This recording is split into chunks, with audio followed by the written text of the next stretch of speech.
Black Sprinter, windows on max tenor, mad sinner, sweating like it's past winter. No witness, offshore tax printer. Try following the money, but the bag quicker. If he a rat killer, bodies in vast rivers. The strap widower for blood more than Dracula. Counter wind ass spinners, pack flipper. That's the blackjack ripper, body bag zipper. Trash bucket. Yo, we back with my boy right here, Sean. How you doing today, bro? Man, I feel blessed, man. Blessed to be around just a bunch of top G's, dog. How you feeling? I'm feeling blessed. A little bit tired. This is an early morning taping. Yep, but we got our boy Invizible over here, co-host. True blue in it. Fucking Papa Smurf over here.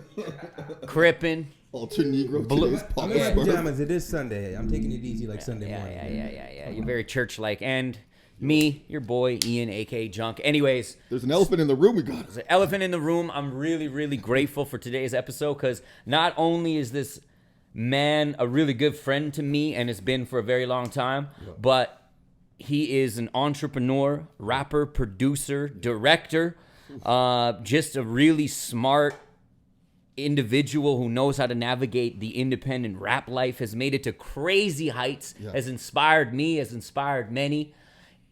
Literally has done the blueprint for many rappers like myself on how to coast through shit. He's deep in the graffiti culture. He's deep in the rap culture. He's deep in touring. He's deep in all this shit. He's a family man. He's a beautiful human being. None other than Canadian legend Snak The Motherfucking Ripper is in the building tonight. Yo! Thank you. That was so nice, man. Hey, man. I mean every word of I it, don't bro. think anybody ever said something so nice to me Hey, before. well, there you go. I'm glad you're here. Greyhouse Pod. Welcome here, and thank you for being here. Full right now. Oh, There you go. man, that was all This facts. motherfucker really knows me, man.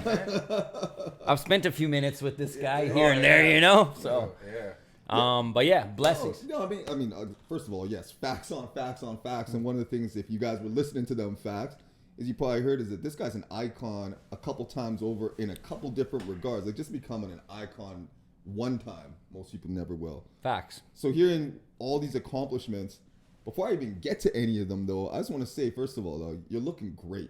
Like, Hey. you're in great shape.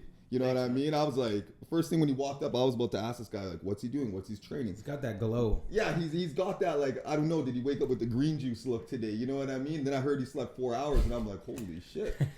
So, I didn't sleep so good last night. so yeah, what's been the key to your, like, you're in great shape right now. I know lifestyle's a big thing we were kind of talking about. What have been some of your keys lately? Just like diet for sure, and just be trying to be aware of like what I'm putting in my body, and I cut out a lot of sugar and pretty much all the sugar. I just drink sugar-free everything. You know what I mean? And I cut out the dairy. I can't really do dairy anyway because I'm always shitting myself. So there's that. Yeah. And then You into lactose too? You in the game? yeah, and cheese and milk and all that shit is just go straight to your titties, man. You don't need that shit. Snack toast. Yeah, and then also I've been trying to like minimize like the carbs, right? So rather than getting like a big ass sandwich, which I love, I just get the wrap version instead. I eat the same shit every day. There's like a taco place by my house. I get the chicken fucking burrito, right? It's loaded with all the shit I need, and 100%. you know, just But you're on your greens. Yeah. This guy pulled up last night. I was like texting him. I'm going to go work out if you don't holler at me in 10 minutes. Hollers at me in 12 minutes. Don't work out. And then we actually had a workout last night. So he's about his gym life and shit too, bro. I had the microgreens drink. That's what I'm talking about. Hell yeah. But yeah, and then other than that, like the gym itself, I hate the gym. Yeah. I hate it. Yeah. But there's something going on inside of my brain where I really enjoy punishing myself. Yeah. Like when I go there, I'm like, in my mind, I'm like talking shit about myself. I'm like, you're a fucking pussy. I'm like, look at these guys. These guys are fucking juiced out. Look at your soft ass. And then I'm like, and then I just go in there and there's mirrors everywhere and I can't help but see myself and I'm just like, fuck you! Fuck you! And I just keep doing that until I can't do it anymore. And it seems like every day I have to do it in order to, like, I mean, It's in you. it's like a distraction. Yeah. You know, like physical pain is actually like the lesser of the pains, right? And so physical pain is like a good distraction from, you know, the other pain. 100%. No, I hear what you're saying. You know? It's therapeutic. Yeah, 100%. You know what you said is funny. I just saw, I think it was a podcast with David Goggins, and what you just hit on just naturally what you said there. And he was saying that the life hack is if you don't do stuff that sucks while you're going through, you go, this fucking sucks. Yeah. Then you're not doing something that's going to force your growth, and that's the hack. That's what discipline is. 100%. Discipline is basically just doing what you don't want to do. 100%. And that's the growth point. And that's the whole life hack. If you don't do shit that you think sucks. Yeah. Life's going to suck. Yeah, 100%, dude, right? I hate it. Like I can't, I got a fucked up knee, so I can't like run on the treadmill and shit. Yeah. So like I'm out here on like the fucking elliptical, like Guys just skiing over moguls. dude, fuck no, I'm dropping fucking I'm out here like this, like looking at the TVs, titties bouncing, fucking dripping with sweat, but I don't care, you know. I'll speak for myself. I'm a geriatric millennial, I think is the official term. Geriatric millennial. I'm gonna introduce you like that every time. I fucking sucks, dog. But like you said, man, man, the knees be talking to me. I gotta be looking at the pool a little more. What year were you born? 1981. Oh, yeah. 1 year older than you. Yeah. So that's what it is. It's like that year, 81, 82 is what the first millennials. 100%. I'm also geriatric millennial. That's why I'm relating a lot to you right now. I'm sitting we're right next to you, dog, watching them TVs. Let's go. Yeah. That's hard. I like that. Yeah, but the gym's good, man. It helps me with my fucking brain more than anything. Yeah. Gym is good. Do you find going through your fitness more than ever now and taking that more seriously, do you find it's helping you with making different music or better music, or just taking you to a different place? Hasn't really changed my music at all. Mm-hmm. Yeah. Or how you approach it, even on like... Not really. Yeah. No, not creatively. Not really. Well, I mean, if anything, it's kind of like at the end of the day, if I went to the gym that day, I'm like, oh, I should go right, and then I'm like, tits hurt, you know what I mean, or something, and then I'm like, if anything, it's slowing me down a bit, but not really. Yeah. You know, do a Snak The Ripper exercise album. Yeah, I was about to say. You played me some bangers last night, though. Brand new joints that were bangers, bro. He had some yeah. bangers on deck. I was gonna wait to ask about the upcoming stuff. Okay, tell us. I mean, you want to talk about? You got an album coming out soon. Yeah, I'm always working on shit. Yeah. I got some songs in the vault, so it's pretty much all I can really say. I don't have any titles or dates or nothing. I'm just trying to get it out. So I'm shooting a video this week. So there'll be another single coming probably in like 2 weeks, and then that's about it, man. Just trying to grind and dealing with life. Yeah. You know, unfortunately for me, I don't have the fucking luxury of putting my music first, which I should be doing. You know what I'm saying? But there's too much other shit going on in my life. Where's music in if you had your top 5 right now as far as life priorities, what you're dealing with daily, where does music slot in, you think? I mean, it should be at least 1 or 2, but it's probably it's probably 3 right now. Yeah. We want to talk about 1 and 2? 1 and 2 is like, obviously 1 is my kids. 100%. You know what I mean? Yep. And right now I'm like navigating a new life with my kids. So it's basically like me and their mom separated, but you know, just the kids going back and forth every week to house, and then also with me, like one of my kids isn't in school, right? He's too young, so I have him all day. Yeah. So I'm like mom and dad. You know, there's no you know, I'm trying to get him into daycare, but there's like all these waiting lists and shit. I guess there's like a shortage of daycare where I live, but so I got him on some waiting lists and stuff. But yeah, overall, like when my kids come back to my house, there's like I got no time for nothing. You know what I mean? By the time the kids go to bed at like 9 o'clock, I'm just like titties hurt. Yeah, titties hurt. My titties hurt. Right? I can't milk you, but my titties hurt. Well, it's funny you say that because my little guy is funny, right? They both breastfed, so it's like, you know, when we breastfeed as little kids, that shit sticks with us forever. You know what I mean? There's a reason we like boobies as old men. You know what I mean? And like true. You know, when you look at some boobies, there's something. Yeah, they're attractive there. for some reason. Yeah, it's telling you something. And like, yo, my kid. Fucking geriatric millennials. Yeah, my kid. I like boobies. Yeah. That's what I said last night. Yeah, you just did. here for the boobies. Anyway, no, but my kid, I'll just be like laying there on the couch, and I got like a 3-year-old, and he just comes up and he's like. And he's like grabbing on my nipple, and I'm like, dude, like, fucking leave my tit alone. And then he goes, and then 2 seconds later, I feel it again. You know what I mean? I'm like, dude, this kid's weird, man. You gotta get one of those contraptions where men can breastfeed. Have you seen those? No. Where it's like a fake What? boob that has milk in it. It's a thing. Of For real. course, fucking Invizible has seen this My shit. guy. Google that. It's it's like I trust you. Or you could just manner. use a It's got, bottle. it's got a neat name, like You a know what I mean? manner. Just give him a bottle, like normal. Fuck them up on. Like, Yeah. That might be confusing. Yeah. Yeah. But I think that's like progressive in this Yeah, age. for You know what I mean? Yeah, They're getting them ready. It's yeah. progressive. It's actually what they're pushing. Yeah, and they probably have oat Wait till milk that or kid's an whatever. adult. Yeah. Some And type of he's like, special is milk. there any strip clubs that have Men with yeah. robotic boobs with lactate? Yeah, And guess That's what? what I'm really into. They probably will have them. Yeah, they have it. They already got it. What are we Yeah, doing? they probably already do. Google it. Yeah, Somewhere. Fucking Snak the Stripper over here. That's what it'll be. What the fuck? I heard about this. I was gonna be a stripper once.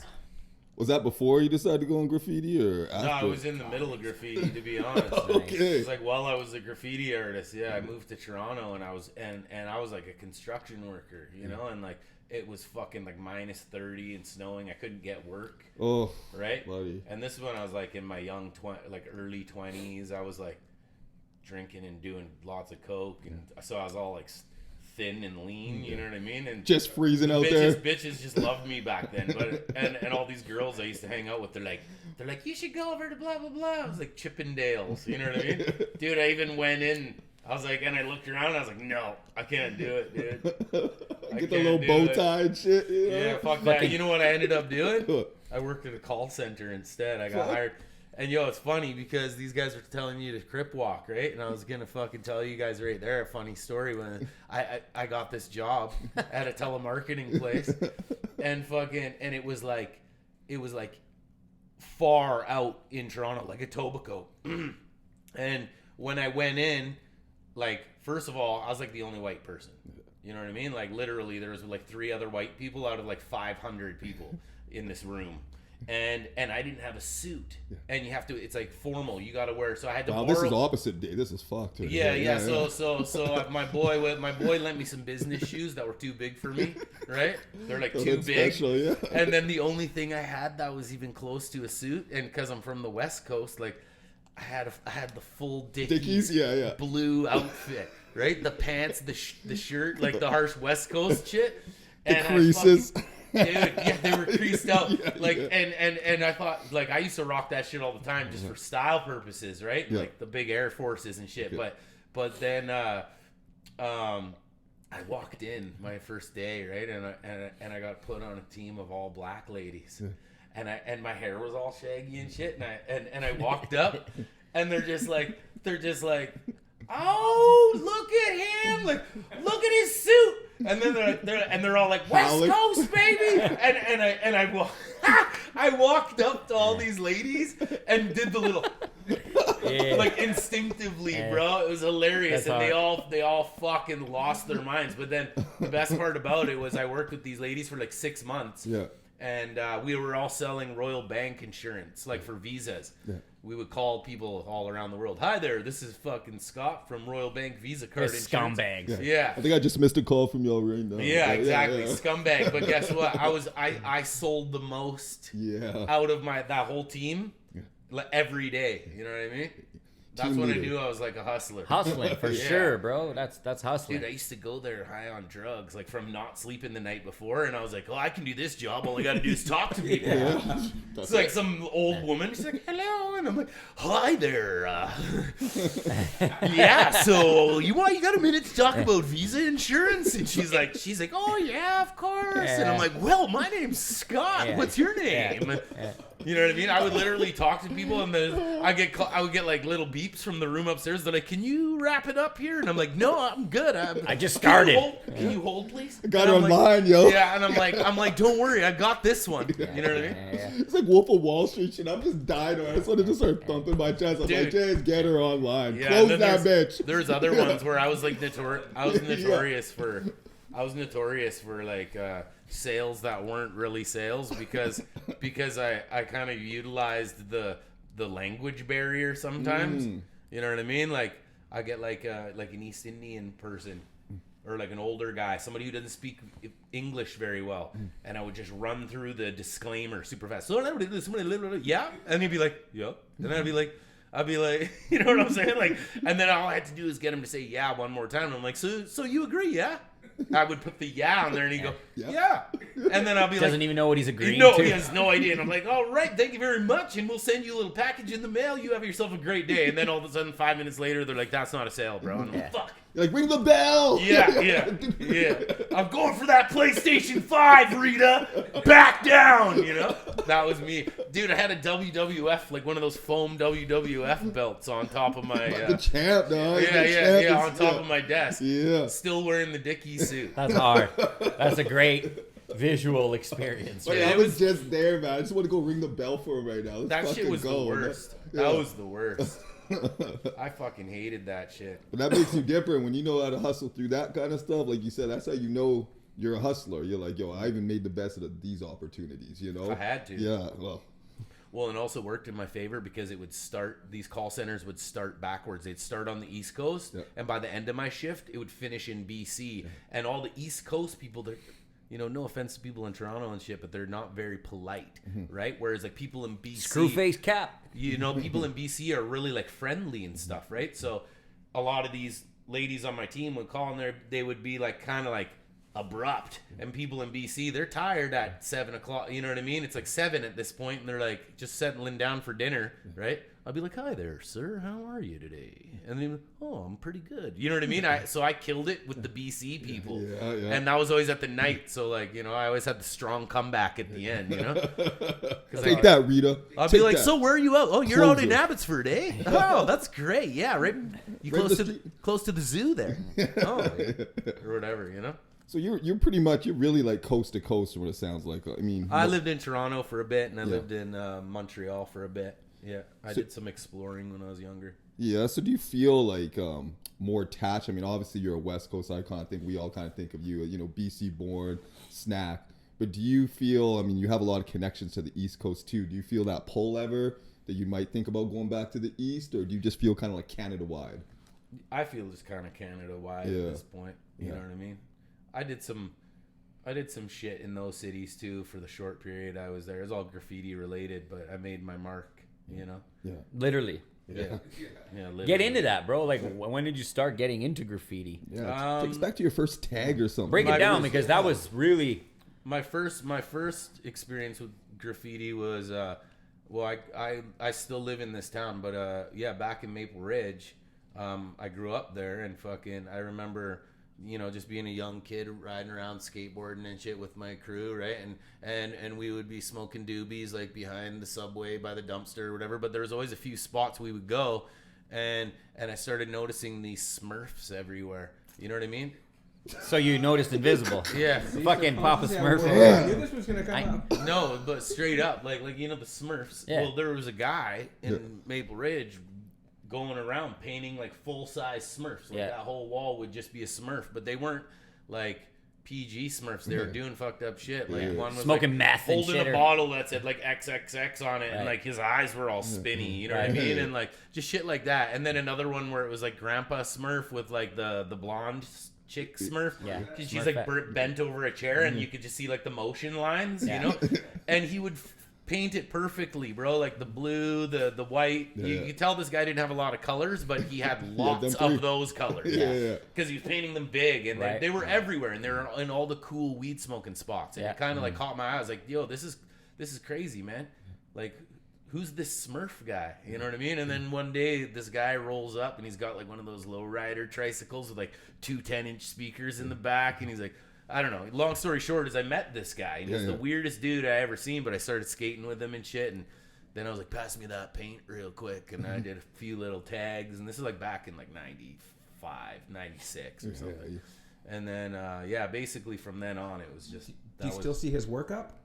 Like, is he still doing it? Do you remember? Like, well, eventually he changed his name. He didn't really even go by Smurf. He just was the Smurf guy, but then I was like, you should start painting the word Smurf, too, and then he did, and then...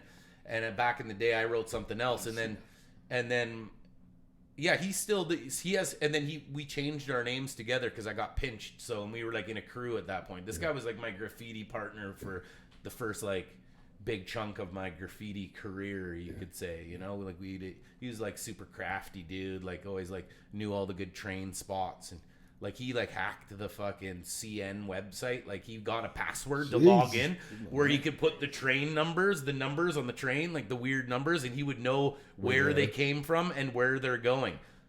Yeah, dude. So he's like, yo, down at the yard over on Brownsville, there's a XZT car coming in tomorrow, and it's gonna be heading to Buffalo, New York, bro. He's like, that's great. And I'm like, okay, let's go hit it. Great. Right? He knew which cars to hit that would never come back. That's hard. Yeah, so it was just like shit like that. He was one of those guys. I was just lazy. I was like, you got paint? And he's like, of course. That's hard. Vancouver has an incredible graffiti scene. Like I had some friends that were involved in it.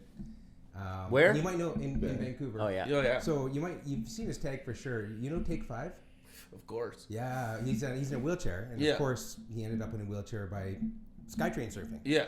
Yeah, and the thing that fascinates me with him is you go to Vancouver and you'll see a tag in the weirdest places, and he's in a wheelchair. So you're like, how the fuck did he get up there? Yeah. He actually was a big influence on like my earlier style. And one thing before, because he's in a wheelchair, he paints.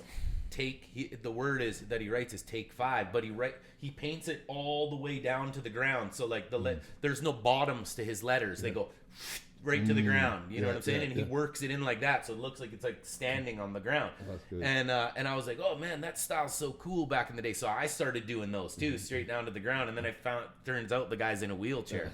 But yeah, I've hung out with him. I've been in his house and shit. That's crazy. Then do you know Seymour? Oh yeah. Trevor Bars? I don't know him personally. Yeah, no. Seymour's a good homie of mine. Oh yeah. That's why when you mentioned the train thing. Yeah, he's old school. Seymour. Yeah, he had a link to the train as well, so I thought we might be talking about the same guy. Yeah, well, all those guys like Take 5, he's in BSM crew, which is the same. I think Seymour's. They're all affiliated with those guys. And like in my opinion, there's another guy in that crew, Quest. He writes KWEST. He's from Toronto. He does like a lot of shit like with like Drake's crew and shit, and like the whole OVO shit. Someone's phone is vibrating like a motherfucker. Anyway, either that or I got my fucking stinger on. Yeah.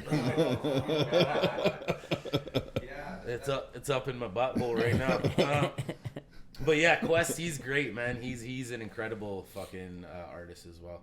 And he's one of my favorites. Seymour, I actually crossed paths with him. He lives in Vernon now. Oh yeah, which is just half an hour north of here, east of here. Yep. Anyway, I had a good conversation with him, and he works for the railway now. He works for CN. Yeah, a lot of the guys. He's got an actual official job with CN. Yeah, it's great. I was about to say some of the skill sets y'all were talking about. I was like, I mean, skill sets, right? I mean, they must. Yeah. Well, I wasn't even thinking like that. Trains at work? No, I wasn't even thinking that. I was like, yo, man, these guys on that tip. I'm like, you could be putting that to a whole other careers, man. Right. Tracking trains, see what's going on in them. I was like, these guys are on something. Like, And then you said that too, and all of a sudden living in Van for a long time, it's crazy. I never thought about it. Then all of a sudden I saw the word Smurf. And I was like, oh, yo, I've seen that. I was like, I've seen this around town numerous times. I was like, you spray painting Smurf on yeah. So that makes, thank you for filling that gap in for me. Yeah. And then the AA crew. Yeah. They were legendary. Like, was that like that's Dedos, that's like Virus and Dedos. Yeah. Dedos and Nelson, he's a homie, man. Oh yeah. I remember from back in the day. Virus is actually like, considered one of like basically the legend of legends in Vancouver. He's got walls down there, they're incredible, man. Yeah. Well, and he's just like, some of the shit that he was doing, like he had like pieces from like the early 90s, like that were still there. Yeah. Like until like 4 years ago, until like the city painted over it or whatever. But it's so iconic to this. Yeah, and then on top of that, it's not just his like ability to paint, but also like his ability to like connect, right? Like he got connected with a bunch of like New York graffiti writers, and Virus. He was like one of the first. He was like bringing like paint in from other places, like opening shops and just doing art shows and shit like that. He brought a lot of like the New York culture to Vancouver. Yeah. So, and he's respected like outside of Vancouver too, but like even in Vancouver in terms of like graffiti, Yeah, I still remember Element magazine. Oh yeah, that was a magazine they put together, and it was their artwork, and it dealt with this hip hop culture. And they always did the covers, which I thought was dope. Yeah. And then, do you remember "Fuck What You Heard"? Yeah, of course. Yeah, that store was crazy. FWUH. FWUH. I used to walk in. Martini's first place. Yeah, I used to go in there Shout all out the Martini time. there. Just a little skid kid. Like, let me look at the spray paint nozzles. And they're The like, VHS is from there. yeah. That's hard, bro. Speaking of spray paint, we're going to take a 2-minute break, and then we're going to go right back into painting some more visual depictions of this man's history and upbringing and whatnot. But, 2-minute break, and we'll be back. Get your drinks.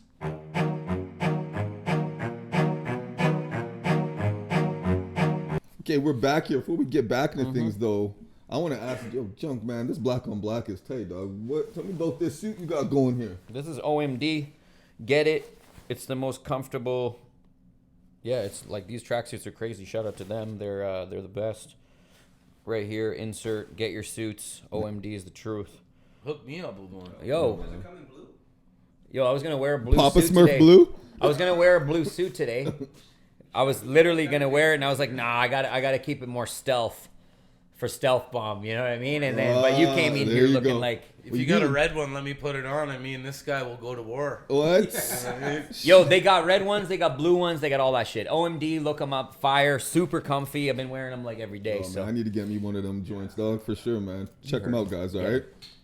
but Nice to be back, though. It's back to that spray painting. yeah, bro. So I don't even know where we were anymore. But how did you actually get the name Snak? Because you said you had another name before. Yeah. Well, before. What were you tagging before? Or what was your name first? It was Tokes, which was not really Tokes. That's just what I called it, but it was Scott backwards. I spelled it. Oh, yeah. I spelled it, but at no C. I spelled it TOKS.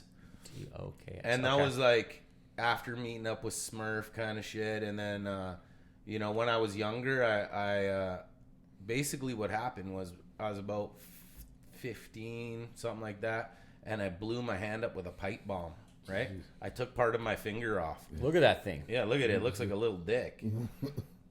And it is sometimes. Looks like a bingo dabber. You want the big one or the little one? Anyway, yeah. So, how they say two in the pinks. I say two in the pinks, stump in the stink. Anyway,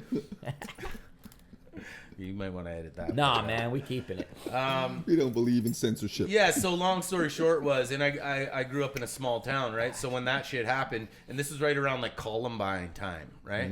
Like when all the teenagers were going crazy, and then they're like, we remember this. Yeah. All of a sudden, there's like this local teenage boy building bombs.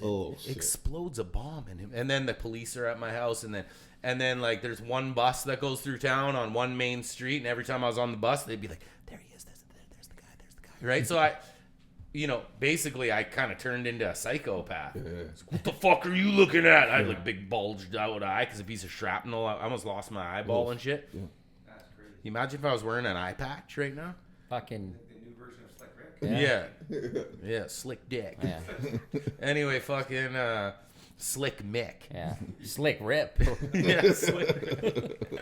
Anyway, yeah, so, but long story short was I was really like angry and shit, kind of more at myself and just at everything because I was just because I fucked up, you know what I mean?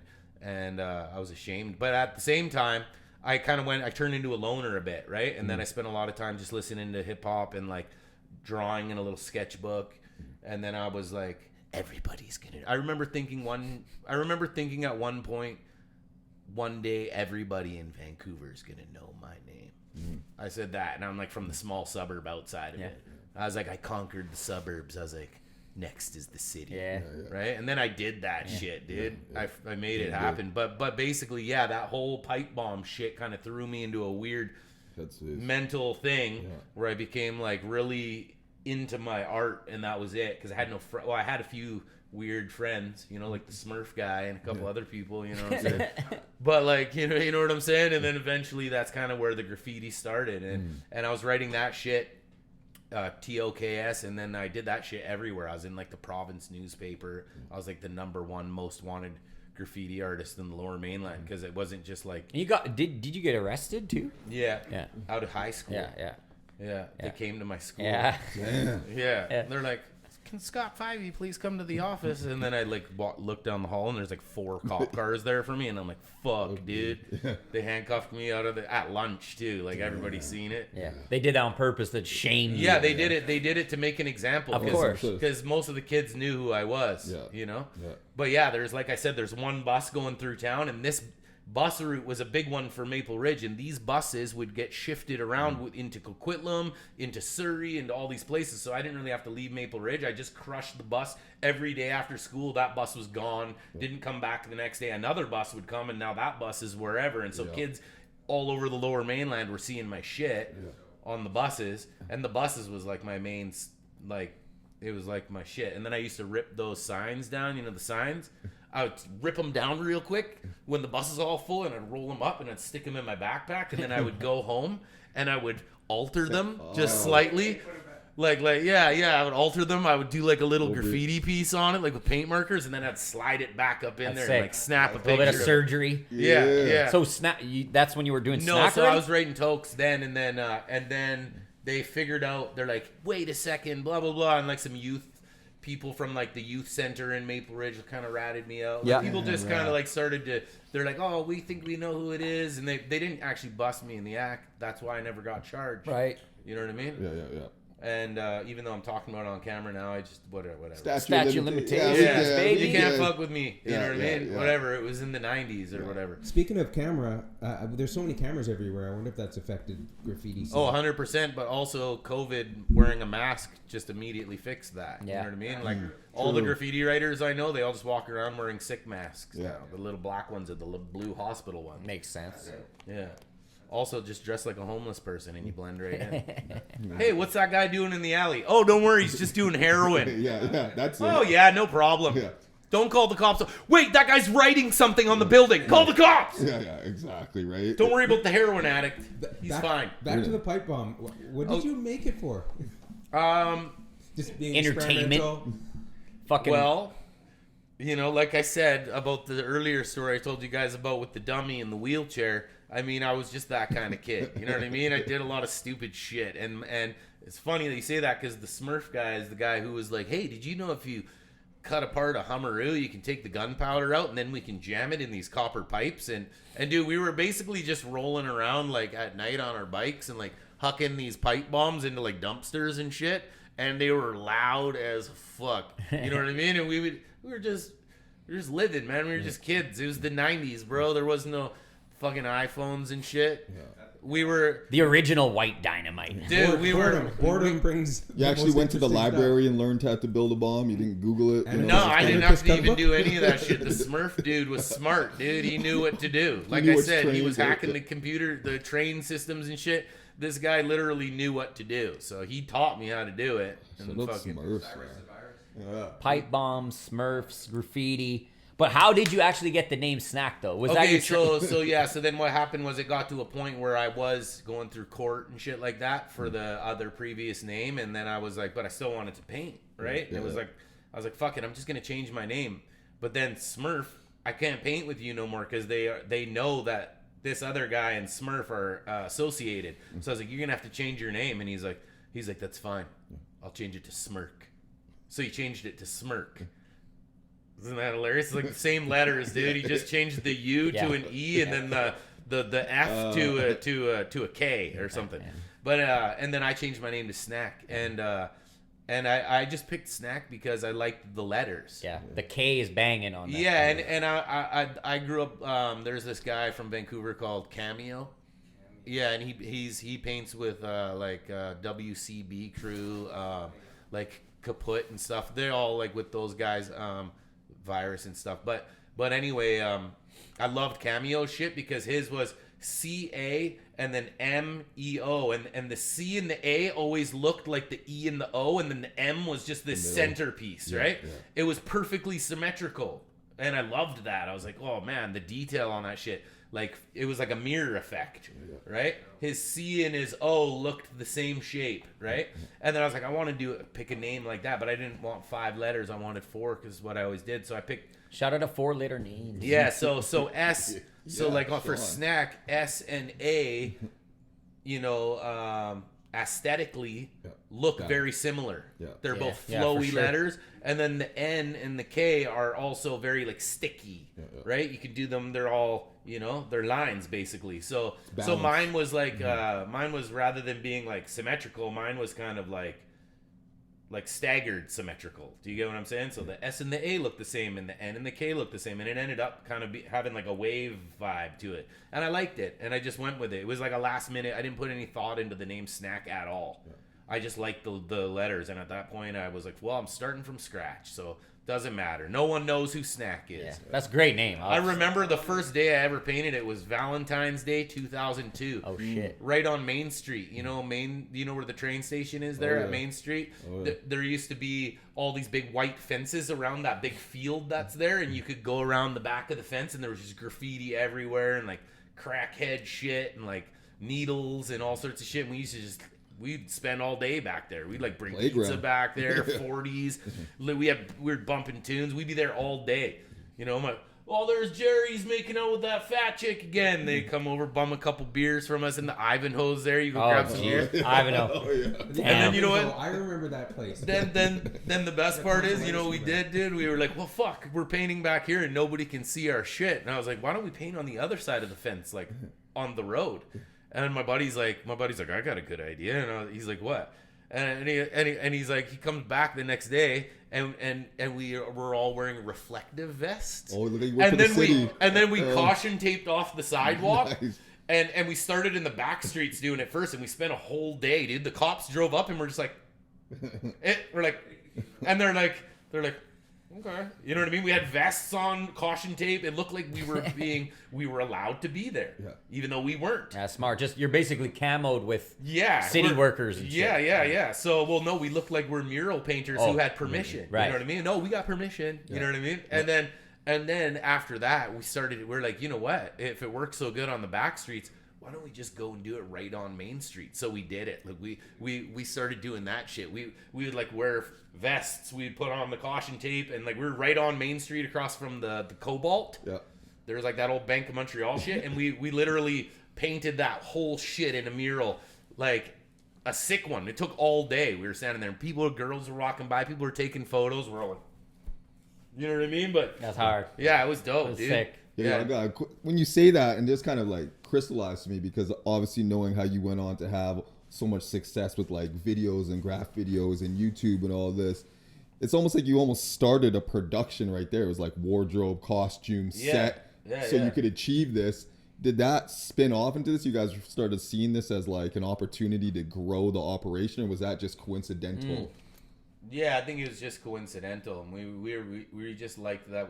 Well, and that's when I started realizing, like with graffiti, that it's actually less heaty to be really heaty. Yeah. You know, hidden in plain sight. And I still to this day I have like a little bin of paint in my garage that I pull out every once in a while. I'll throw in the back of my truck, and then I have like I got it from Valley Village, but it's basically a bright orange vest that says CN Rail on it. So if I walk into a train yard, I look like a worker. That's hard. I wear the toque and shit. I got the vest. I look angry. Bang trains and shit. Get out of here, you kids! You know? Fuck. You brought the kids actually as part of the prop. Yeah. That's crazy. Do you think doing all that, like it's a very DIY, that whole just everything, you know, having the fits, blending in, whatever, just being very underground, raw hip hop you were doing. How did that transfer into you dabbling into the next core element of rapping? How did you start getting into that, using that name and expanding in there? Because it seems like everything you did, the graffiti, you were just killing it, you know what I mean? And part of huge legendary movements and shit in Canada. And then you started, how did you transfer into rapping fully? You know what I mean? Or before we get into that, I just remembered one other thing we used to do. We used to go into Walmart wearing painters' outfits. Like that had paint all over them. My buddy had these jumpsuits, and we would just go in with like a fucking big receipt that said Home Depot on it, and we called it pushing carts. And we would go in and we would take turns. Okay, it's your turn now. And we'd go to a different Home Depot. We hit like 4 Home Depots in one day out in Ontario, and I did it with that Quest guy because I looked up to him. right? I was at his house drunk, and I was like, yeah, I'm fucking stealing a card of paint. I don't care. And he's like, we'll do it in the morning then. And I'm like, oh, okay. You know what I mean? And he had these painter suits. So then we put on these painter suits, and it had one of those little two-way phones. Yeah. And you know how the cash registers at Home Depot aren't like, they're like, they got that big gap that goes out the door, right? Yeah. And they're off to the side. Well, there was lineups on both of them, and I walked in and I literally filled a shopping cart full of boxes of spray paint. Jesus. Like overflowing, and then I grabbed Krylon, Tremclad, you know what I mean? Like I grabbed like a lot of like silvers and blacks and whites, like bombing colors. And anyway, long story short, I put all these tarps on there, and then I just walked out, bro. Yeah. Holding a receipt in my hand and yelling on the phone, I told you to prime the wall! Why did you you have to paint it again! I was yelling as I was walking out. Just mastering the fucking theft. And the ladies at Home Depot were like, ooh, someone's in trouble. You know what I mean? Yeah, you bitch, because I just stole like $1,800 worth of Kaiser Association. And then I'm like walking out in the parking lot. I'm like, holy fuck. I just stole like fucking probably $5,000 worth of paint. Shit. And then I loaded in Buddy's truck, and he's like, holy fuck, you really did it. And I'm like, your turn. But that's very entrepreneurial. So then we went to his house, we unloaded that load, we went and did another, and then we kept doing it. We did like 3 or 4, and then needless to say, that summer, that's one of the things that I did to stand out in Toronto, because I hung out with a lot of like more established, way more skilled graffiti writers than me, but I was like kind of a G. You know what I mean? For a young guy. They didn't have game like that. No, they were all a little bit older and a little bit more like they didn't take the risks. But they're like, oh, let the young guy do it. He's got something to prove, you know? But anyway, dude, we had a mountain of paint in this guy's house, and like literally I was like, all I ask you guys is that anytime you paint a wall this summer, you invite me. And they're like, all right, Snak, no problem. So now all of a sudden I'm painting with like the kings of Toronto. That's legendary. You know what I mean? And because I got all their paint. 100%. I just stole it all. Risk taker, young, didn't give a fuck. Yeah, and then I would pull up that whole summer. I had no job. I was broke, and I'd pull up on my little stolen 10-speed, and I had a wagon on a rope tied to it. And I would go to like the graffiti jams in Toronto. There's always like behind Queen Street and shit. I'd ride my bike through there and be like, spray paint, 3 for 10. What? 1 for 5. And I was just slanging paint to kids. Yeah, it was great. Making like, like $120. Hustling. Yeah. Back to the hustling. Anyway, but like segueing into the Snak shit. Snak the Ripper rap. Let's fucking hear it, dude. So then, I've always been rapping kind of like since I was younger and stuff. Like, we come from that generation. Like, and when we were teenagers, like, there was always any party you go to, you can always see a circle of fucking degenerates rapping in the corner, right? And I was always in there, and I would pull up at parties where it was like people that I didn't know, but it was like psychological for me, like there was a lot of guys like who they're like, oh, this guy's really good. You know what I mean? I'm like, all right. And he's rapping it, but they're all white kids. You know what I mean? They're all like, yo, mind frame with the drime frame. The drime frame. And I'm just like, all right, this is going to be easy. Yeah. And I wasn't on the metaphorical mind shit. You know what I did? Because everyone was drunk. I just went in there with the energy. Yeah. So I stood out every time I rapped on purpose. Because whoever was going before me, I was coming in way harder than he was ending. Yeah, that was all I knew. Right? Okay, this guy's ending. What's up? And I'd be like, watch out when I come. You know what I mean? I was like, people were like, whoa. You know what I'm saying? I came in with like the hype energy. And I would like rap about, I would like freestyle and shit, right? But I would say really fucked up shit. Yeah. You know what I mean? Like same kind of shit that you do. Right. But, that's how you. That's you essentially in a nutshell. Like that's what started everything. Yeah, it was Snak the Ripper, but without the name Snak the Ripper. Right. It was just me saying fucked up shit, and I was fucked up at the time. I was doing a lot of drugs, and I was living in like a really shitty apartment, and so basically, like the thing that happened to me was I just ended up like wanting to like stop doing so much drugs and stuff, and so I started like forcing myself to stay home. And that guy Smurf, he gave me my first computer. Really? So shout out to Smurf for that shit, because he gave me one of those super old iMacs. He's like, you owe me $400, and I was like, yeah, no problem. It took me like 10 years to ban. But God bless him for giving you that. Yeah. Leave you alone in a room. yeah, and have to dude, build a I pipe had bomb. it. It was the only thing I had in the shitty fucking apartment, like the worst apartment in East Van. I lived in it, bro. Like the one on Great Northern Way beside the baseball diamond. That shit, that big fucking. It's the ghetto, bro. It's like the fucking. It's bad. It's like the projects, but and there's like rats and fucking cockroaches and bed bugs and that shit. And I was fucking. All my neighbors are crackheads. Anyway, long story short is, I just sat there every night trying to rap, and then I'd go to work, and then I'd come back. But then I started writing raps, and fucking I think like the first or one or two songs that I wrote, I put out. There was like a Vancouver like a contest.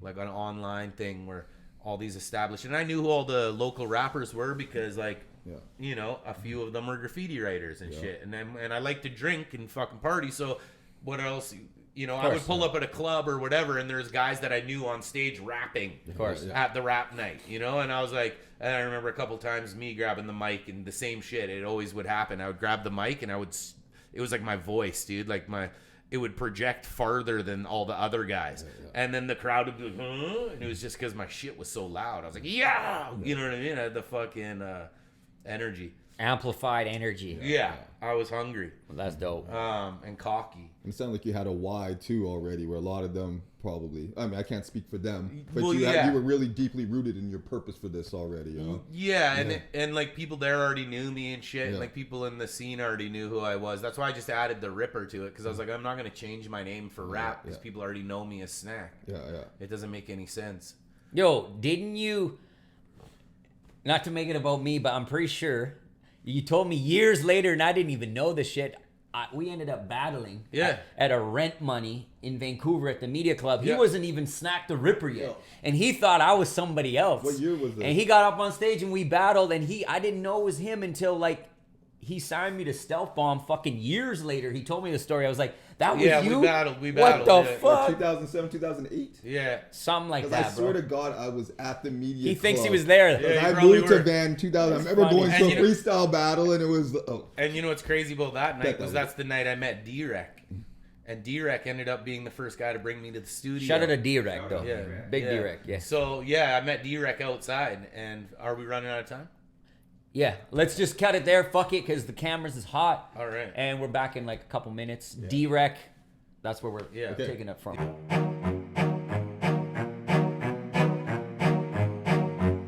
Greg B. Yeah. So, I thought that was the night that I met D-Rec, but actually D-Rec was already fucking with me at that point, and I remember him calling me, and he was like, "Are you going to that battle tonight?" I was like, "Yeah, I'm gonna go check it out for sure." And he's like, "Listen," he's like, "There's a guy, Greg B. He signed up to battle, but Greg B's not gonna be there.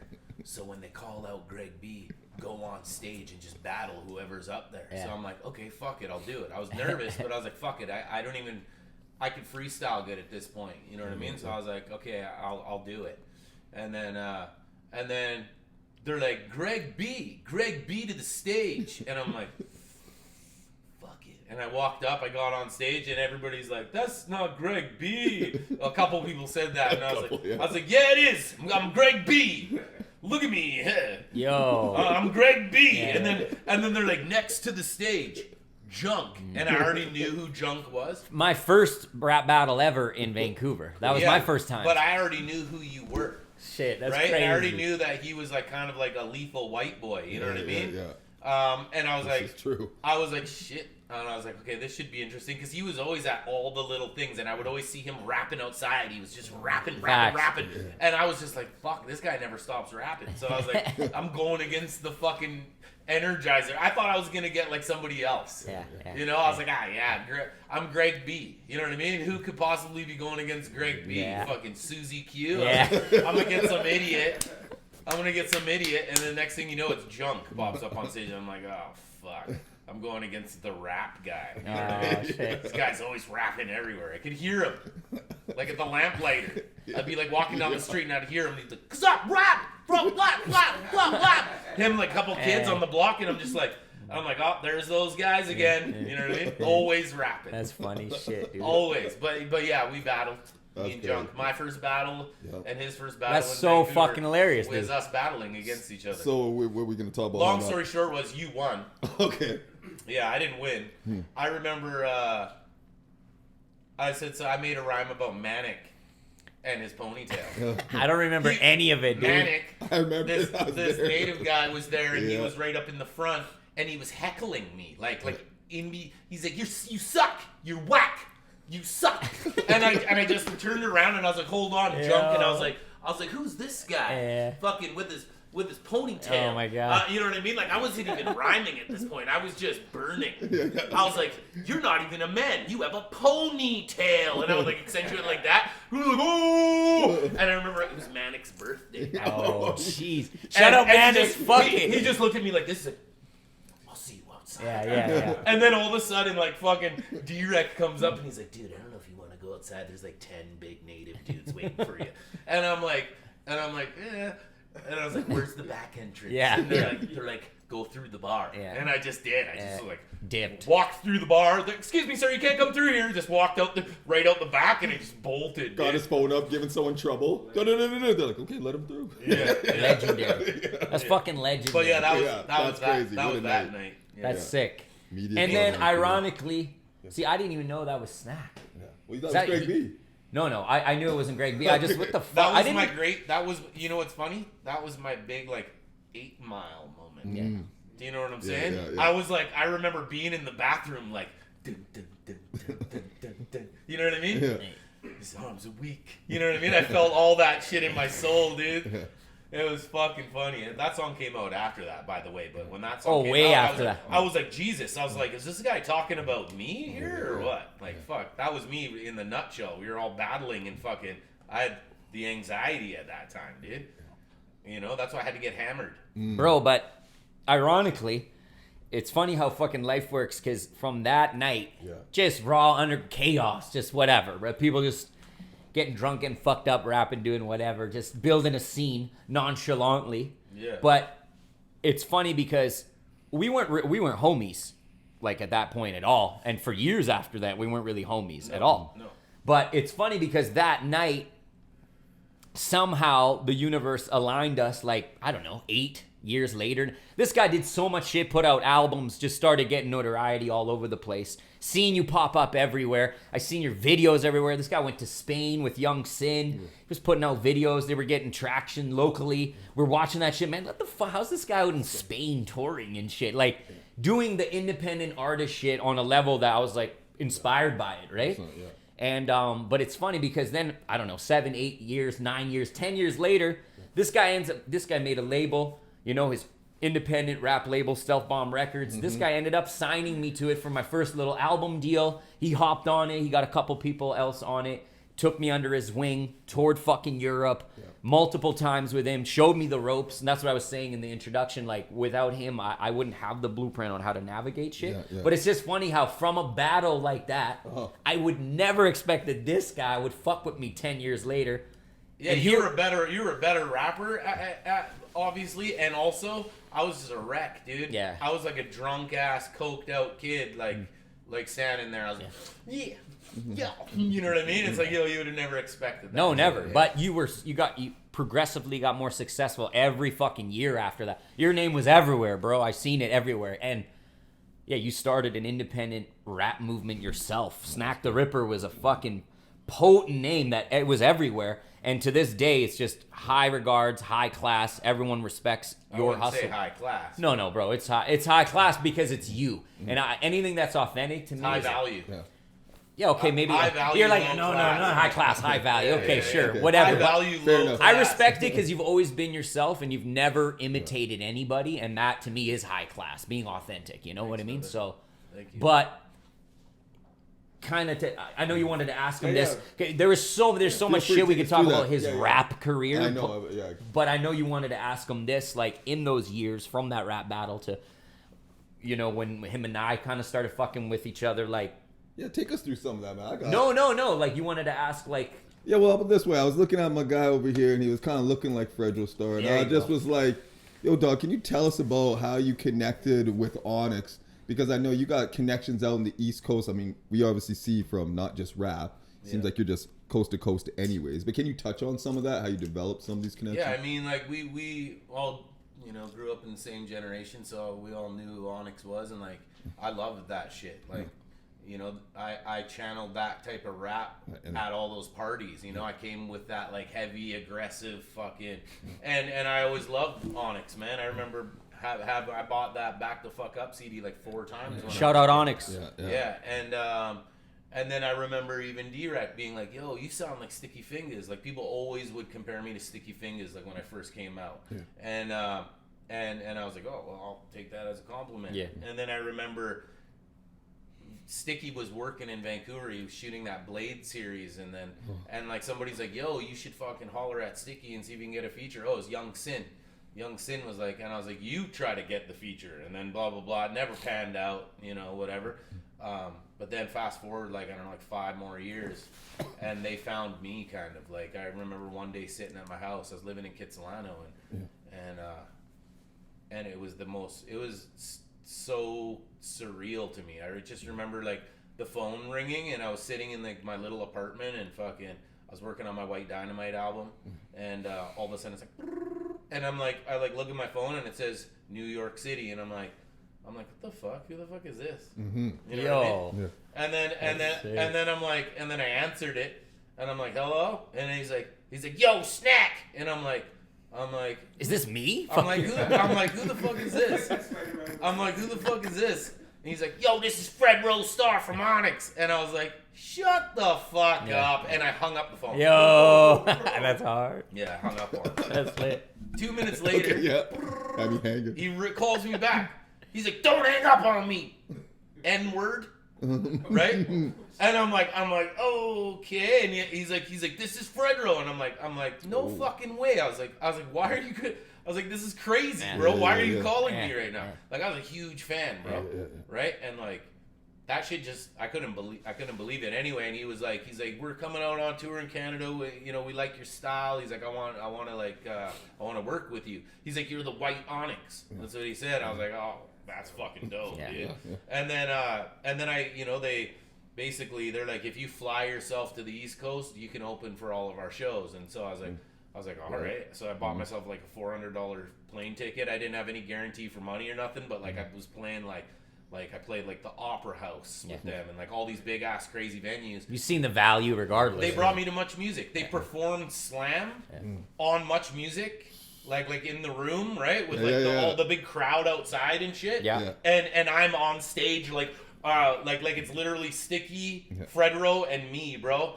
Is there footage of that somewhere? Yeah, it's on YouTube. Yo, that's hard. And I'm like in the back, like waving a towel around. Just like, they're like, "Who's that white guy?" I was their white hype man. That's you know sick. what I mean? It was crazy. Yeah, so I always brought the energy. Like you had to, you know. If you're not going crazy on stage when you're with Onyx, they'll like look at you like, and then you're like. You have to do that if you're on stage. You gotta wild out, or else they'll grill you. Yeah, those guys are like. They do the slam dancing, you know? Oh, yeah. If you get up on stage and you're near those guys, they'll just grab you and fucking throw you. Yeah, it's great. And there's been other times, too. Like, and then these guys brought me to Europe a bunch of times and, like, put me on crazy stages, like, at festivals for 30,000 people. And, like, dude, I've been on stage with these guys in front of 30,000 people and, like, and I didn't have a set. But I was just there hyping, right? I was literally running back and forth on like a fucking 150-foot stage, like jumping off shit, waving towels around, right? And then in Slam, at that show, Hip Hop Camp 2014, and fucking... where is that? Hip Hop Camp? What country? Czech Republic. Oh, okay. And dude, this shit was like one of the most legendary things for me in my whole life. But it was like 30,000 people. The fucking that's a lot of people. Like the crazy. crowd was like going like this. Do you know what I mean? Like naturally, it was like an ocean. Yeah. It Just a was wave crazy, of people, bro. It was crazy, and it was Onyx, and they were headlining the night. It was at the end of the night of the biggest hip hop festival in like that part of Europe. Yeah. And they were doing Slam, and fucking. And in the middle of Sticky's verse, or right, Sticky starts doing his verse, right? And he's blah, blah, blah. And then all of a sudden he just looks at me and throws me the mic. What? Dude, he threw me his mic, Just- and I just caught it, and I was like, wait, it gets worse. I'm not more down, but I'm down to thirst. And he just let me rap the rest of his verse, and Whoa, then that's crazy. and then I did the whole hook too with Fredro. So they're like, slam, da, da, da, and it was me doing it, dude. And it was like Pivotal moment. yeah, it was fucking insane. I was like, okay, this is where I'm supposed to be. Like this is. Like, you couldn't have put me with a better, like stylistically, a more matching group. That was universal alignment. That was destiny. Yeah. I remember like fucking that night. I was just like, did that even fucking happen? And then I seen footage of it and shit. It's all on YouTube and shit. But I'm like, I still watch that shit sometimes. That's legendary as fuck, bro. And then he would do that all the time. Eventually, after a while, Sticky would always throw me the mic to do the last hook or on Slam. That's insane. Yeah, super dope. That's insane. Jesus.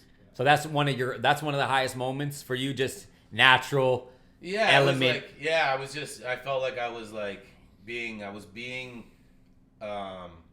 rewarded for like all the, I was being recognized for my skills that took so long to reach that point.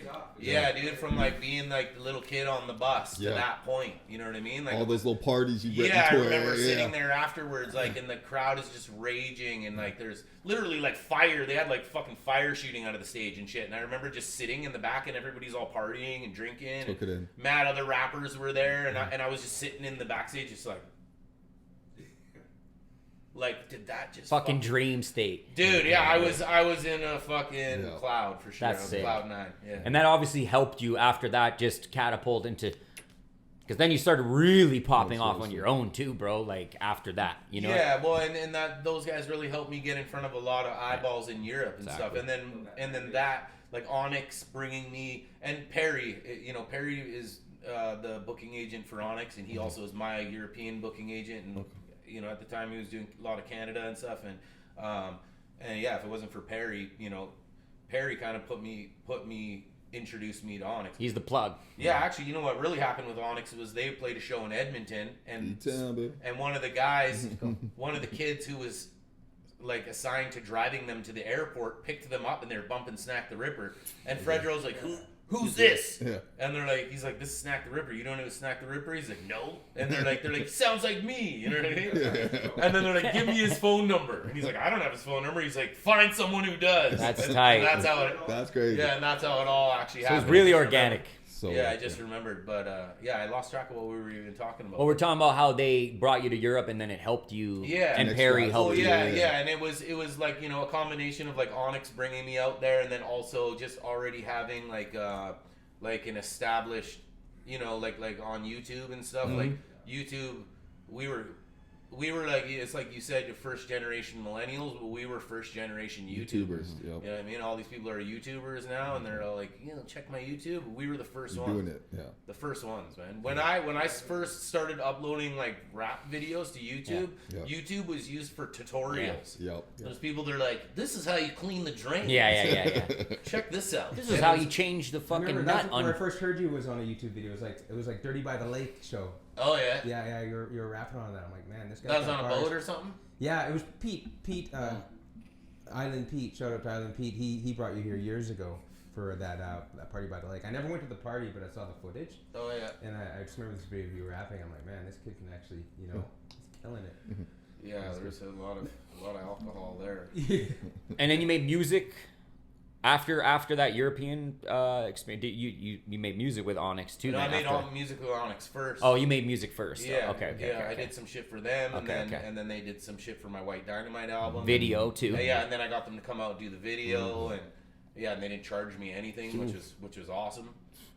And then you became part of 100 Mad too. Yeah, and then they made me part of 100 Mad, and then it was basically just rolling with those guys, and they brought me everywhere, man. Like I've been to Australia, like everywhere I would go with them. I go to Australia with Onyx, and then 2 years later I went to Australia by myself and sold out all the same venue. Yeah. You know what I mean? So it was crazy. like putting in the work, man. Yeah, it was great. You know what I mean? And I'm still doing that. I'm going on tour with Onyx in 2 months to some cities, places I've never been. I've never been to Poland, and plus I haven't been on tour with Onyx in like I don't know, since like 2016. Yeah. I haven't seen them in forever. And Perry's like, hey, you know, we're doing this like world tour thing with like all these other like nonfiction and Lords of the Underground and all this stuff. Yeah. So then I was like, yeah. So like certain shows are Onyx and Lords of the Underground, and then other ones are Onyx, Snak The Ripper, and nonfiction, and then, you know what I mean? And so he kind of built my tour around that tour. So I'm basically just like an opening slot on like a bunch of their shows. Crazy hip hop shows though coming up. Yeah, they'll be crazy. They're all like 1,000 capacity minimum. Yeah. So Europe goes crazy for the shows, bro. Wild for like 90s rap, man. It's like that. You know, here people like those guys will pull up at a club and it's like you're lucky to get 100 people in Canada because people here are more into like the trends and what's popping now. You know, Europe is in like mid-90s golden era hip hop. Yeah, but they love the trap shit over there too. Don't get me wrong, but they still show just as much appreciation for the old school shit. Like the trap guys over there will pull up at the old school shit and like be like, "Yo, king, respect." It's more like togetherness out there. Yeah, for sure. They respect the culture there a lot more than people do here. People here are kind of like, you know, no offense, but it's just kind of like it's like sheep mentality. Yeah. Oh, did you hear the new Kodak Black song? Yeah. I love it. You know what I mean? And then it's like, yo, you go, that guy comes to town and it's like, you know, popping. But then 2 months later, no one knows who this guy is or you know, I can't remember who. Somebody told me once. What's that one guy's name? Fuck, you know. Trinidad James. Yeah. Yeah. Exactly. I remember one day Perry told me. As quick as they come in, as quick as they leave. Yeah, I told Perry, I was like, man, maybe I need to switch up my shit, start doing some bullshit. And he's like, bro, just wait, man. Fucking 3 months from now, no one will know who Trinidad James is. And then fucking like a year later, he's like, do you remember what I said about Trinidad James? I'm like, holy fuck, you're right, bro. He's like, just keep doing you, man. Be authentic, but you've always been that, bro. And that's but if you do like 90 shit, it's timeless. You know what I mean? There's no stamp on it. Yeah. You know, if you chase trends, what you're gonna do is your trend is gonna change, and then you're gonna look outdated. Whereas you could say 90 shit is outdated, but it's not. It aged gracefully, and it still sounds good. Look at Jimmy the Damager lives in Berlin. Yeah. It just tells you right there, like really fucked with the golden era. Yeah. For a guy to move. Yeah, from Brooklyn to Germany. Right? Yeah, I actually seen him at that Iro show. I thought he lived in Amsterdam, but maybe he does live in Amsterdam. I know he lives in Europe. Yeah. Europe's crazy for that shit, bro. For sure. Now, I wanted to talk to you about another connection. It's with Diener, the Foo Bar connection. Do you want to speak on that? Oh, we got Foo Bar. Legendary shit, bro. Yeah. So I mean, I was just I came up with. I was working on actually. It's crazy because that album turns 10 years old next month, but I was working on this album, Just Give Her, and I was recording it with NATO. That cover, bro, I think it's my favorite cover. Yeah, shout out to Keep Six on the cover. He's like, what do you want for the cover? I'm like, draw a picture of me as He-Man, riding like a fucking crazy panther. And I was like, no, my cat.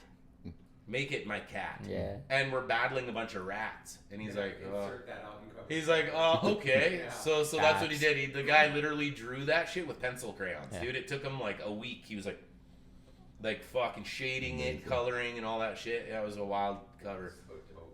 You got any merch with that on it still? No, but we're gonna put some out like next month with some. Yeah, we're pressing it on vinyl for the first time. Oh shit! It's never been pressed on vinyl. That's hard. So that's a quick. I'm about to say we'll get a couple shirts and we need a vinyl, man. I do all vinyl nights still. Yeah. Once a month. Stay tuned. SnackTheRipper.com, baby. Yeah. But yeah, so the Diener, and I remember just I had this like hard intro track. That the song was called Just Give Her, and then NATO was like, man, it's too bad you can't fucking get that Diener guy on it, because they're always like, just give her, bud, woo! You know, I was just like trying to capitalize off like the Canadian slang shit, you know, like, and and then I can't remember how I did it. I think I reached out to him on Twitter or something. And I made all the people like go tag him, and then he hit me up, and then I was like, please give me a call, bro. And then he called me, and he's just some regular dude. He's like, hey, how's it going? I'm Paul. And I'm like, Paul? And he's like, yeah, it's Diener. I'm like, oh, okay. You hung up he's like, on him? Yeah. He's like, so anyway, what's the... He's like, yeah, he's all like proper. He's like, so what's the budget for this production? And I'm like, I could pay you like $800. He's like, what do you want me to do? And I'm like, just call and leave a message on my answering machine, like saying, just saying some crazy shit. Yeah. Like, just give her and like whatever. And I didn't know what to expect. He's like, okay, I'm going to call you back in a second. Don't answer the phone. And I'm like, all right. So he'd leave a message. And then, like 3 minutes goes by and it's like, bing, new voicemail. And I listen to it and he's like, Snak, where you at, man? I've been waiting here for you for an hour and a half an hour, man. Fucking down here. You know what I mean? He just like went in. It was like a one shot kind of thing, And then he's like, calls me back. He's like, how's that? Is that good? And I'm like, great, bro. And he's like, okay, can you transfer me that $800? And I was like, no, wait. I was like, I want to shoot a video too. And I want you to get drunk with me in the video. And he's like, oh, okay, well, we'll talk about that when the time comes. Anyway, yeah, so I paid him $800, but then we kind of like, we became friends, man. And then it was a good little intro thing. And it's just kind of like, whatever. Only Canadians will know who that is. Like, Europeans don't know any of that. They're like, who's this fucking guy? Look him You up, did it man. you did it for Canada. That one. That was that was for Canada for sure. Very I think Canadian. I even put him on my From the Dirt album too. There's an interlude and he's stuck in the basement on the next album. Yeah, he calls back. It says like it's like the basement or something. I can't remember. It's only on the CDs. It's not on the streaming platforms. Okay. I didn't put it on, but if you get the CD, Okay, there's like track 7 or some shit, and it's like. He's back on the answering machine. He's like, yo, man, I'm fucking stuck in your basement, man. The fucking doors are locked. Fucking last thing I remember, you're all drunk, smashed the flat screen, fucking acting like a total bitch. Let me out of the basement. Yeah, and it was retarded. But yeah, and then we went to Montreal, and that's where he lived. And he's like, I got one thing that we got to do if I'm shooting this video. And he's like, I'm like, what? And he's like, I want to get drunk. And I'm like, all right. So we went and bought like 4 flats of beer, and I don't remember much, man, but we were hammered. Yeah, it was good times. Great guy. Wow. Can I sneak in one more? Sneak 'em. I'm gonna sneak one more in. Sneak them. Keep going, boys. You can All right, I know. consolidate anyway. We gotta hit a commercial one. Okay. Well, let's hit the commercial right now. But then we'll do that. We'll Fuck come it. back and we'll sneak in our last one. But also, because I heard you said something about the roads. I don't want to be roads be mashed Oh up. yeah, well whatever. Yeah. I'm here. I'm going through. Snack it. the blizzard. Over Does there. it get worse at night or what? Okay, let's go. Is it worse at night? The plows are always on them. Yeah. Okay, top of that. We're gonna do a little break. One last break, then we're gonna get back into a few questions.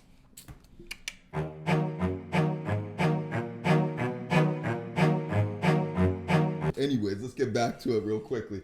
Yo, Snack, I was wondering, hearing that you had like just iconic lives. It feels like your life has been like numerous iconic lives together. If you had to go back and you could only pick one element of hip hop between graffiti writing and rapping, is there one you'd pick over the other? Ooh. Yeah, 100%. Rapping. Yeah. But I mean, not really rapping itself, because I wouldn't compile it with rap, because to be honest, I don't love rap as much as like rap, hip hop. I love it. Yeah. Do you get what I'm saying? Yeah. But I think I'm more of just a musical person. I just love music in general. I don't care what kind of music. Like most of the music I listen to personally isn't even rap. I listen to a lot of rap, but not really. I listen to more instrumentals that I'm about to rap to. Yes. Most of the hip hop I listen to, like 98% of it, is just instrumentals that I'm working on.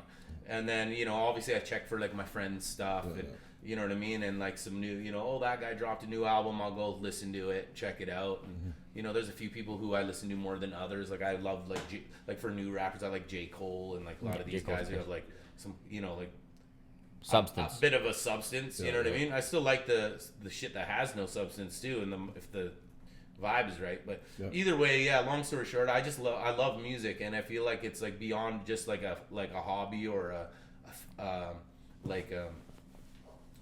to me it's not like graffiti was something to do with my time, and it was a way to express myself when I didn't know how to express myself.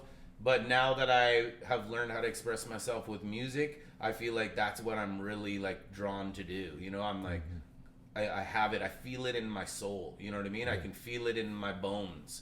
When I listen to music, like the hair on my neck stands up. You know what I mean? Like I get these feelings when I listen to music that it's like music is like I don't know. It's like my fucking.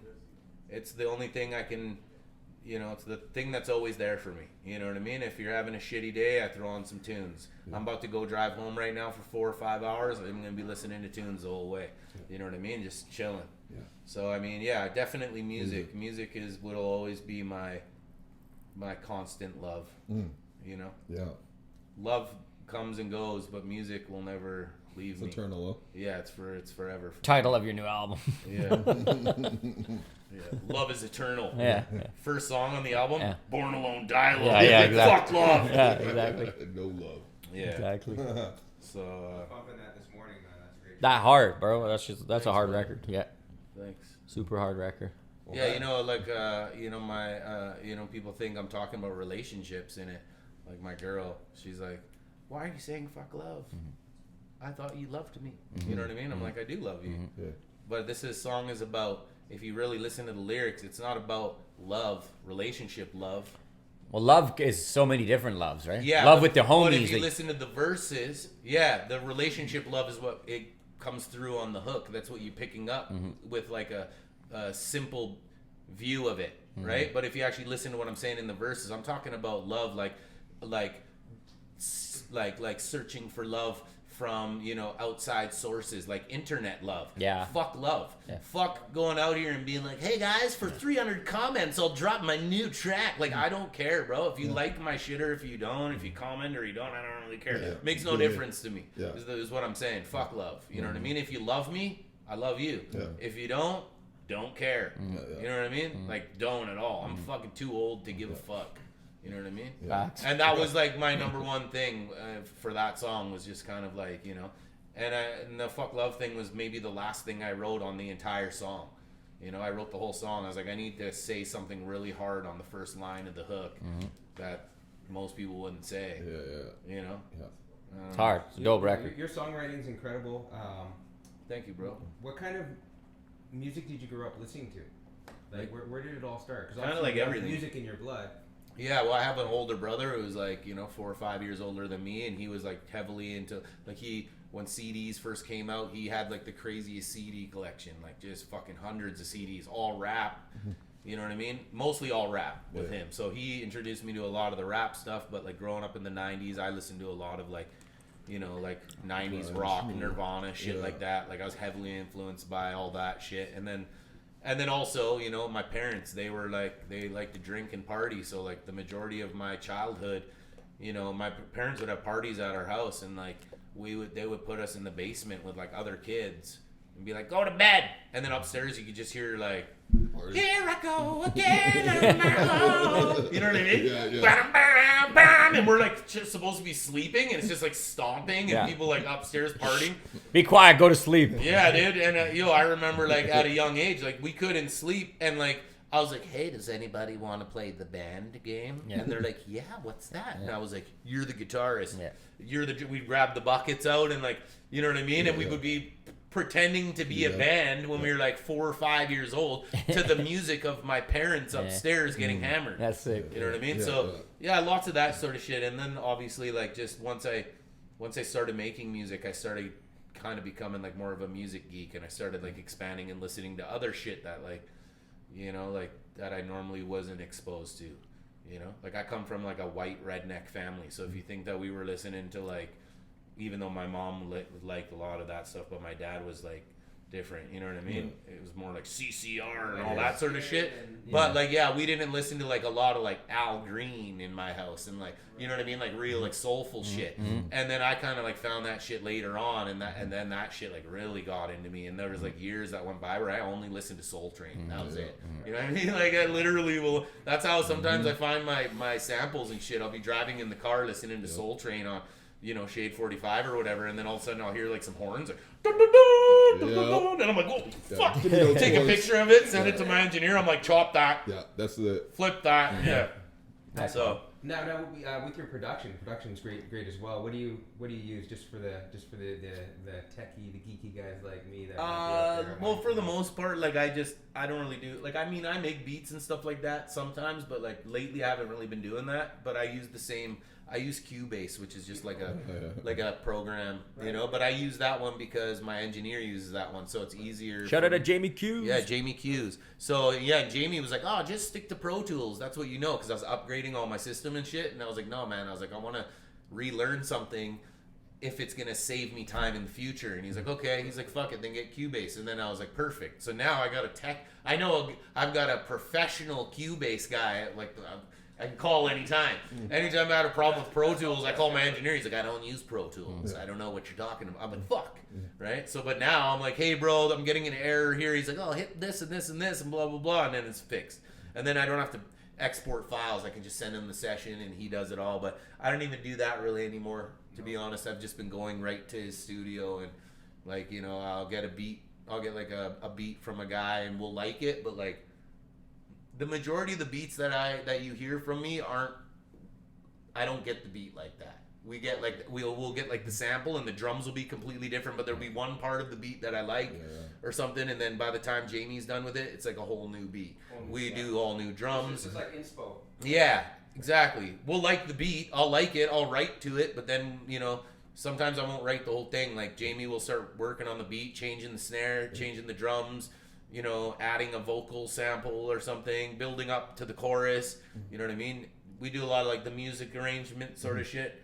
It's all science, you know what I mean? Like in order for the hook to hit harder, you gotta, you know, there's ways to lower the energy at the end of the verse without lowering the energy. You know what I mean? Like you could still be rapping the same energy, but we like take the you know, filter down the sample and filter down the drum. So instead of the drum, you know, clack, clack, clack, now they're like,